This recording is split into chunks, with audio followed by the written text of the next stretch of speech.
বরং বাবার মন্দিরে তৃতীয়বারের মতো অনুষ্ঠিত হল গঙ্গা আরতি। বরং বাবার মন্দিরে তৃতীয়বারের মতো অনুষ্ঠিত হল গঙ্গা আরতি। ছট পুজো উপলক্ষে শ্রী শ্রী বরং বাবার মন্দিরের পুকুরে আয়োজিত হল তৃতীয়বারের মতো গঙ্গা আরতি। শিলকুড়ি স্থানীয় সামাজিক সংগঠন সানরাইজের উদ্যোগে অনুষ্ঠিত এই অনুষ্ঠানে বৃষ্টিকে উপেক্ষা করেও শতাধিক মানুষের উপস্থিত ঘটে। এতে মুখ্য অতিথি হিসেবে উপস্থিত ছিলেন শিলকুড়ি রামকৃষ্ণ মিশনের প্রধান পুরোহিত মনোরঞ্জন চক্রবর্তী। এদিন গঙ্গা আরতির পাশাপাশি ধার্মিক সাংস্কৃতিক অনুষ্ঠানেরও আয়োজন করা হয়।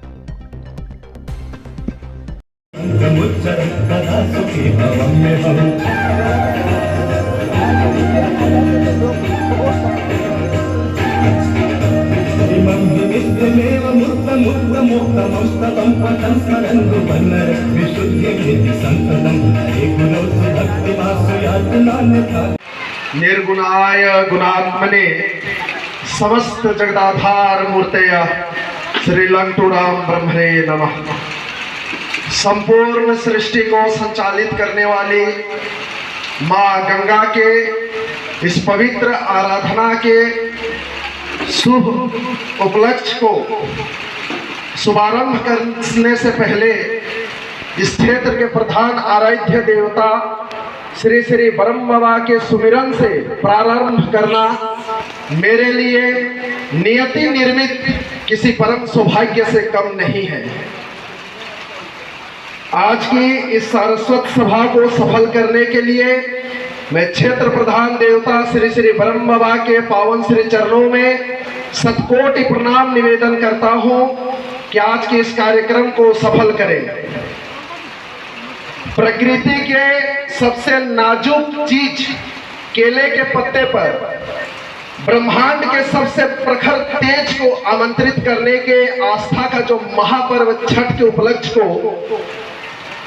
उपलक्ष्य में छठ व्रती माताएं जब गंगा को आमंत्रित करने आती हैं, उस आमंत्रण के शुभ अवसर को नैव्य भव्य परंपरा में परिवर्तित कर गंगा आरती के रूप में परिवर्तन करने वाले सनराइज क्लब के द्वारा ये आध्यात्मिक प्रयास प्रशंसनीय है।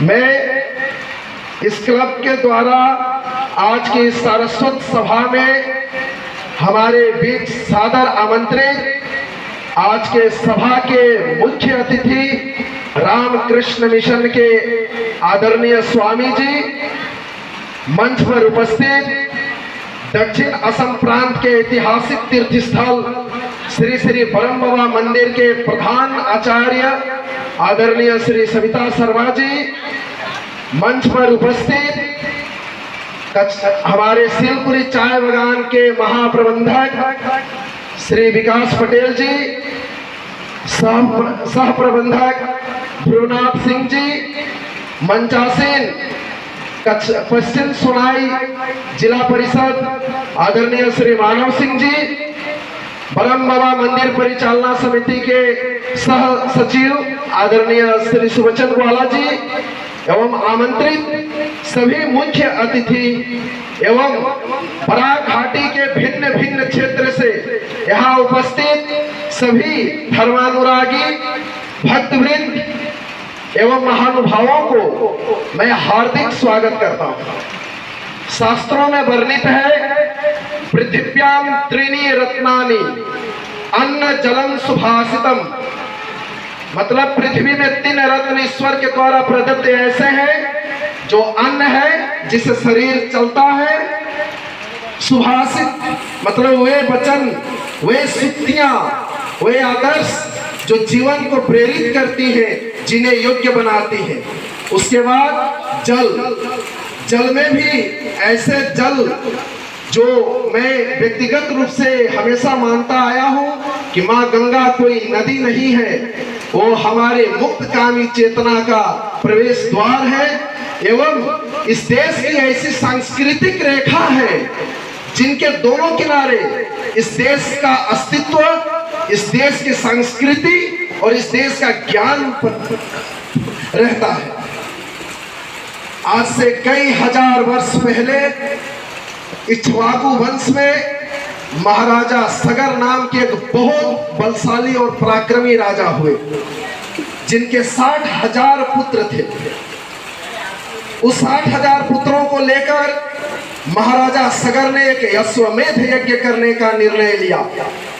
अश्वमेध यज्ञ वो यज्ञ है जिसको करने के लिए एक अश्व छोड़ा जाता है, और वो अश्व संपूर्ण पृथ्वी के साथ तीनों लोकों में भ्रमण करता है, और जो राजा उस अश्व को अपने राज्य में रोक लेता है, छोड़ने वाले उस राजा के साथ उसे युद्ध करना पड़ता है और जीतना पड़ता है, अन्यथा उसे अपना राज्य हार जाना पड़ता है।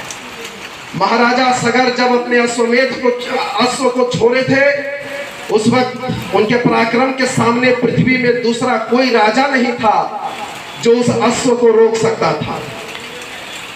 वो इतना बलशाली अश्व था जो तीनों लोकों में भ्रमण कर सकता था। इस बात को देखकर देवताओं के राजा इंद्र को गंभीर चिंता हुई। उन्होंने कहा कि मैं इस घोड़े को ही चुरा लेता हूं, और उस घोड़े को चुरा कर उन्होंने कपिल मुनि के आश्रम में रख दिया। कपिल मुनि के आश्रम में जब घोड़ा बंधा हुआ रखा गया, ये खबर महाराजा सगर के पुत्र अंशुमान जी को पड़ी।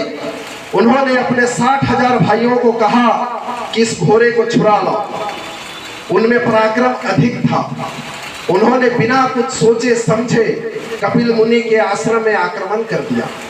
आक्रमण के शोरगुल से जब कपिल मुनि ध्यानमग्न थे, उनका ध्यान भंग हुआ, तब वे उनके नेत्रों से निकलने वाली प्रबल ज्वाला में 60 के 60,000 पुत्र जलकर वहीं पर राख का ढेर हो गए। ये समाचार जब अंशुमान को पड़ी, वे तुरंत मुनि के आश्रम में गए और जानकर उनसे क्षमा याचना की। उदार चरित्र मुनि अंशुमान को क्षमा कर दिए और उनके भाइयों को भी क्षमा कर दिए। लेकिन अब उनका मुक्ति कैसे मिले, इस मुक्ति के लिए अंशुमान ने विनम्रता पूर्वक उनसे निवेदन किया कि हे महर्षि, मेरे भाइयों को मुक्ति कैसे मिले, इस संदर्भ में आप कोई युक्ति सुझाइए। उन्होंने